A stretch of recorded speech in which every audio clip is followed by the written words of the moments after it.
have that in common. That's so. right. Well, thank you so much. I have to say, Girls5eva has been a light for me throughout the pandemic. I've watched it over and over and over again. Oh, good. And I want to go to you first, Renee, and ask you about, you all have some one-liners, but Wiki, I mean, really Come on. comes out with these devastating one-liners. And would you talk a little bit about threading the absurdity of what she's saying with social commentary, because it's also so smart? I wish I could take credit for the one-liners that come out of her mouth. Mostly I'm trying to get them out without interfering with the genius behind it from these writers. I love the fact that because she does the dumbest things.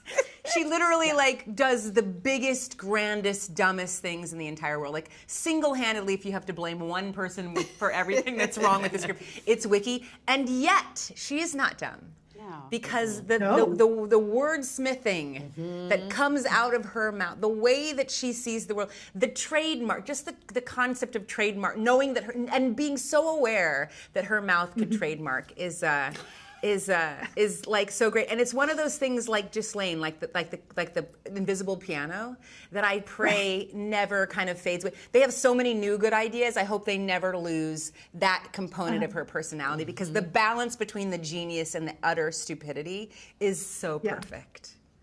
It's so perfect. And I just a little follow-up, because is she a secret geek? Because she sometimes says things that are very nerd culture, like by the power of Grayskull. Oh yes, or just that, or she goes deep in the rabbit hole. Just her whole Home Alone, just her whole Home Alone. Like she is. I think she goes deep. But she is a nerd. Thank you. You gave me that. Yes. She is a nerd. Yes. Well, I was also going to say, once we find out Wiki's, no spoilers, but season 3, when we really find out Wiki's true backstory, all of those references, I think, make a lot of sense. Yes. They do. Yes, absolutely. 100%. Well, I'm glad you said that, Busy, because I was going to go to you next. Hi, and I'm right here.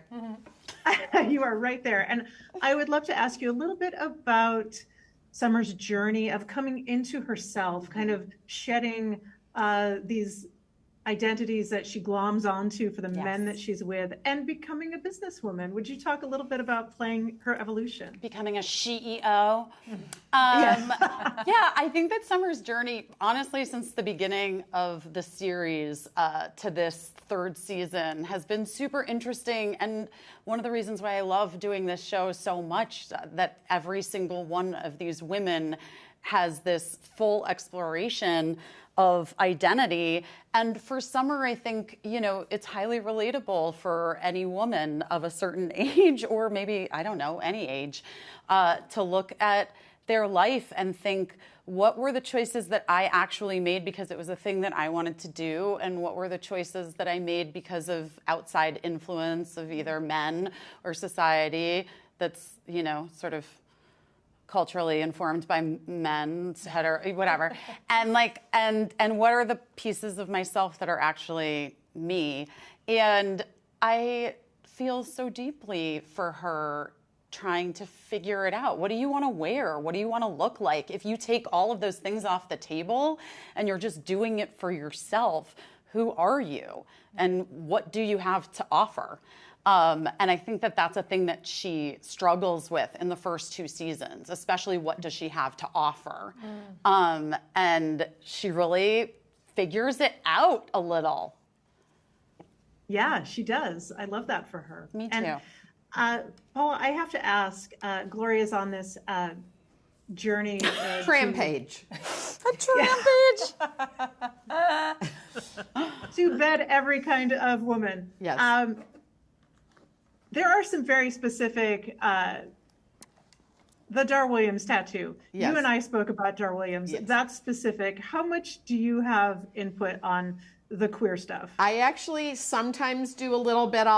If something seems off, but this year my wife, Janine Brito, wrote on the show. So I knew that I had full representation in there with and she's younger than me. So she has all the references that younger queer people, when they're watching my character, would really enjoy.